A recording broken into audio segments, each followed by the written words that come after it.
کہ شوہر کے رشتہ داروں کو اپنا رشتہ دار سمجھنا چاہیے. اب شادی سے پہلے تو صرف اپنے بہن بھائی ہوتے ہیں، لیکن شادی کے بعد اگر ہم چاہتے ہیں کہ شوہر کا دل جیتیں تو شوہر کے والدین سے بھی محبت کا اظہار کریں، شوہر کے بہن بھائیوں سے بھی جوڑ کے رکھیں اور ان کے ہاں آتے جاتے رہیں، ان کے ساتھ اچھے تعلقات قائم رکھیں. اور پھر یہ ہے کہ شوہر کی موجودگی میں اور لوگوں سے زیادہ شوہر کو توجہ دیں.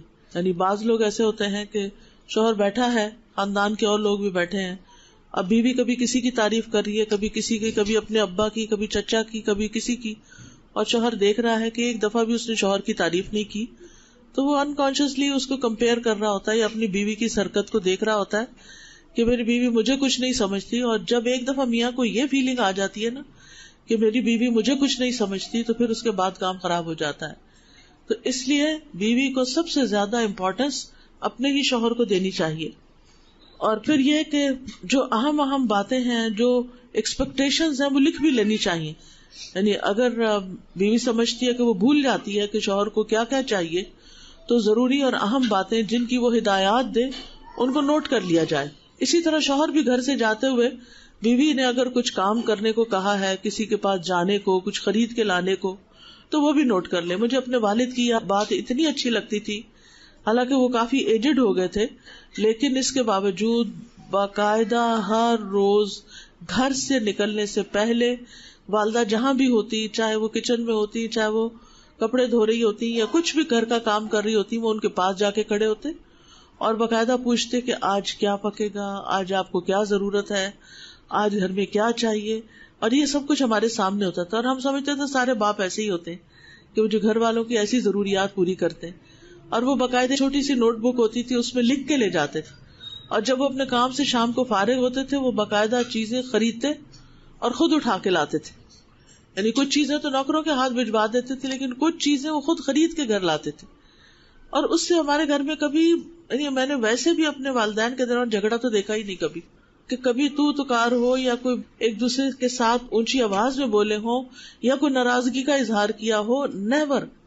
تو یہ چھوٹی چھوٹی چیزیں ہوتی ہیں، اگر انسان سمجھ لے کہ جھگڑے شروع کہاں سے ہوتے ہیں تو ان کے حل ڈھونڈ لے. اگر ایک دفعہ بیوی کو پتہ چل جائے کہ شوہر کس بات پہ غصہ کرتا ہے تو نیکسٹ ٹائم اس چیز کو اوائڈ کرے، وہ کرنے ہی نہ دے. اسی طرح یہ ہے کہ شوہر کی جو ضرورت کی چیزیں ہوتی ہیں، یا اس کے کپڑے ہیں، یا اس کے جوتے ہیں، یا اس کی نوٹ بکس ہیں، یا کمپیوٹر ہے، یا باقی چیزیں ہیں، ان کو باقی لوگوں کو نہ چھیڑ چھاڑ کرنے دے. بعض اوقات بچے گھر میں آ جاتے ہیں، وہ چیزیں خراب کر دیتے ہیں. نند کے بچے آ گئے، کمرے میں گھس گئے، چیزیں خراب کر دی. اب شوہر گھر پہ نہیں ہے تو اس کے لیے تحفظ کون فراہم کرے گا اس کے مال اسباب کے لیے؟ قرآن مجید میں آتا ہے فالصالحات قانتات حافظات للغیب بما حفظ اللہ. نیک عورتیں صالح ہوتی ہیں اور شوہر کی اطاعت گزار ہوتی ہیں، اس کی غیر موجودگی میں گھر کی حفاظت کرنے والی ہوتی ہیں، گھر کے مال اسباب کی، گھر کے افراد کی. یعنی اگر شوہر ہے تو ظاہر ہے وہ کرے گا، لیکن اگر شوہر نہیں تو بیوی کی ذمہ داری بن جاتی ہے. اور پھر یہ کہ بیوی کو اس بات کا بھی خیال ہونا چاہیے کہ جو کام وہ کرے وہ مشورے سے کرے. یعنی خود سے ڈیسیژن لے کے خود ہی کچھ، مثلا گھر کے اندر کوئی چینجز کرنی ہے، کوئی گھر کے اندر کام کروانا ہے، پلمبر کو بلانا ہے یا کسی اور مرد کو بلانا ہے، تو پہلے شوہر کو بتائے کہ میں چاہتی ہوں کہ یہ چیز خراب ہو گئی ہے، اس کو بلوا کے کام کروا لیا جائے. کیونکہ اگر بغیر اجازت عورت یہ کام کرتی ہے تو بعض اوقات کچھ مرد اس بات کو برداشت نہیں کرتے، غیرت کھا جاتے ہیں کہ ان کی بغیر موجودگی میں گھر میں کوئی مرد آیا ہی کیوں ہے، چاہے وہ کام سے ہی کیوں نہ آیا ہو. سب نہیں ایسے ہوتے، لیکن کچھ جو ہیں وہ اس چیز کو بہت مائنڈ کرتے ہیں. پھر اسی طرح یہ ہے کہ اگر شوہر پر کوئی کاروبار کی پریشانی ہے یا جاب کی پریشانی ہے تو اس میں اس کو تسلی دینی چاہیے اور پورا تعاون ظاہر کرنا چاہیے، نہ کہ مزید مطالبے کر کے اور پریشانی کھڑی کر دے انسان.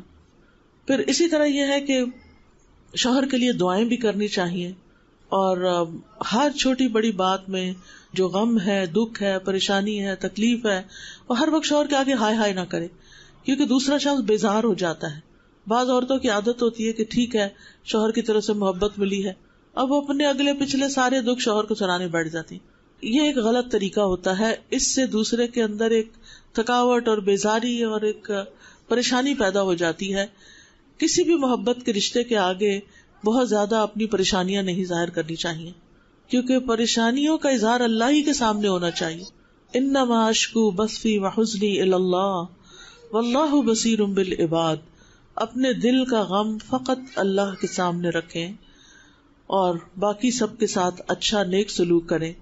اور اگر اللہ تعالیٰ کی کہیں نافرمانی ہو رہی ہو تو اس وقت مخلوق کی اطاعت نہ کریں. تو انشاءاللہ زندگی جو ہے وہ مثالی زندگی گزرے گی اور اللہ سبحانہ وتعالیٰ بہت سی خوشحالی اور خوشگواری زندگی میں عطا کرے گا. اور ایک اور چیز یہ بھی بڑی اہم ہے کہ اپنی زندگیوں کو آسان کریں، یعنی زندگیوں میں آسانی پیدا کریں. عربوں کے ہاں ایک قول ہے کہ اعلیٰ ظرف کبھی پورا پورا حساب نہیں کرتے، یعنی کچھ چیزوں کو بتاتے ہیں، کچھ چیزوں کو اگنور کر دیتے ہیں. اصل میں یہ قاعدہ ہے اور یہ نبی صلی اللہ علیہ وسلم کے اس طرز عمل سے ماخوذ ہے جو قرآن نے بیان کیا. اور وہ کیا کہ جب آپ نے ایک راز کی بات اپنی کسی اہلیہ کو بتائی تو انہوں نے وہ آگے بتا دی. حالانکہ بتانا نہیں چاہیے تھا، لیکن خواتین کی عام طور پر عادت ہوتی ہے کہ وہ راز کی باتیں اپنی دوستوں کو یا اور لوگوں کو بتا دیتی. اللہ سبحانہ تعالیٰ نے وحی کے ذریعے نبی صلی اللہ علیہ وسلم کو خبر دے دی کہ بات آگے نکل چکی ہے. تو آپ نے پھر اپنی اہلیہ کو بلا کے پوچھا، اور اس وقت بعض حصہ آپ نے جتلایا اور بعض اگنور کر دیا، سارا حساب نہیں لیا. سفیان ابن عیینہ کے بارے میں آتا ہے، ان سے پوچھا گیا کہ یہ جو حدیث ہے من نوکش الحساب عذب، یعنی جس کا حساب میں سوال جواب ہوا اسے عذاب دیا جائے گا، تو اس کا کیا مطلب ہے؟ تو آپ نے فرمایا نقش کا معنی ایک ایک چیز کی پوچھ تاچھ ہے، چھوٹی چھوٹی چیزوں کا بھی حساب ہے. پھر فرمایا خوش ہو جاؤ، اعلیٰ ظرف کبھی ایک ایک چیز کا حساب نہیں کرتا. کیا تم نے نبی صلی اللہ علیہ وسلم کے بارے میں اللہ کا یہ فرمان نہیں سنا کہ انہوں نے اپنی بیوی کو کچھ بات تو ظاہر کر دی اور کچھ کو جانے دیا، اور اللہ تبارک و تعالیٰ تو اکرم الاکرمین ہے. یعنی ان کا مطلب یہ تھا کہ کم ہی لوگ ایسے ہوں گے کہ جن کا حساب بڑا سخت ہوگا، ورنہ عمومی طور پر اللہ تعالیٰ رحمت کا معاملہ فرمائیں گے.